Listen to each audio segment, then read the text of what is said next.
Inspiré par le Vendée Globe. Voilà, parce que le voyage ou la course n'appartient pas qu'aux seuls voyageurs, aux seuls skippers, il appartient tout autant à ceux qui attendent et qui suivent.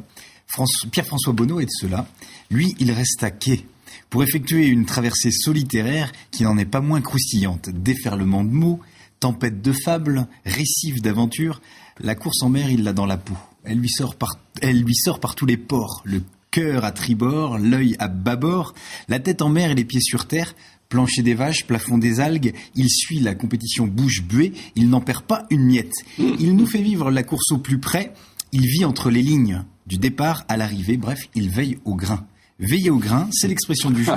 D'où vient-elle et de quel grain s'agit-il ? S'agit-il du grain de la terre, du grain de la mer ? Rien n'est moins sûr. Allez, 3 explications, à vous de retrouver la véritable origine, c'est la partie interactive de cette chronique. Première explication, grain vient du latin granum, grana au pluriel, qui veut dire nourriture. Veiller au grain, c'est donc veiller sur la nourriture, ne pas la perdre, ne pas la gâcher pour assurer ses lendemains. Deuxième explication, en fait l'expression vient de l'agriculture. Le grain renvoie à la semence. Le paysan devait veiller au grain, c'est-à-dire qu'il devait garder de la semence pour prévoir la future récolte et ne pas utiliser tout le blé pour le pain. Troisième et dernière explication, cette expression est empruntée au langage maritime où un grain est un coup de vent brutal, court ou un nuage qui l'annonce. Un bon marin doit être constamment sur ses gardes pour pouvoir réagir rapidement s'il y a un grain s'abat sur le navire. Voilà, 3 explications, nourriture, semence, vent.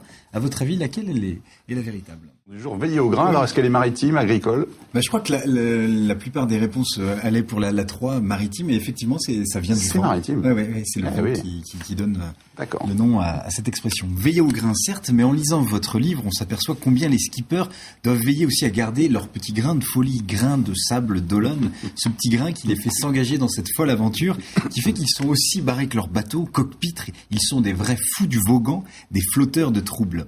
Alors qu'ils participent à la course pour le plaisir de l'aventure ou pour la gagne, à bord d'une coquille de noix ou d'une Ferrari des mers, ils sont des navigateurs solitaires, mais surtout des navigateurs salutaires, c'est-à-dire porteurs de rêves. Et pourtant, il faut dire que les noms de leurs bateaux ne font pas toujours rêver. Des noms de banques, d'assurances, de fournitures. Mais force est de constater que quand ils sont au creux de 10 mètres, seuls face au vent et aux colères de la mer, ce ne sont pas avec des vérandas, des contrats d'assurance, des prêts à taux zéro qu'ils s'en sortent. Non, ils nous fascinent avec leur force de caractère. Et quelle chance de pouvoir, grâce à votre livre, voir les coulisses de la course, lire leurs témoignages, les petits moments de vie quotidienne, aux grandes séquences émotions.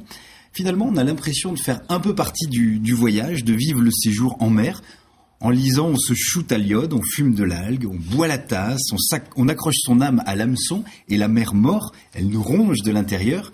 Et avec cette course, notre petit bout de maison a un air de voyage. Du chemin de table à la descente de lit jusqu'au tapis de bain où on va s'essuyer les quilles, on divague, on barjote, on boit de l'eau de mer et le merlot. Avec eux, on vit l'aventure, on s'offre l'agite et le temps couvert. Et puis le temps de la course, on plante notre toile sur terrain vague, un pré d'écume, quelques sardines, un mât. La mer, elle nous nourrit, elle nous avitaille, au choix mer d'huile, sauce marinade. Elle nous fournit notre bain quotidien, on bouffe des petits embruns, des petits salés, des houles marinières, des rouleaux de printemps, des îles flottantes. Et la nuit, on fait des cauchemars.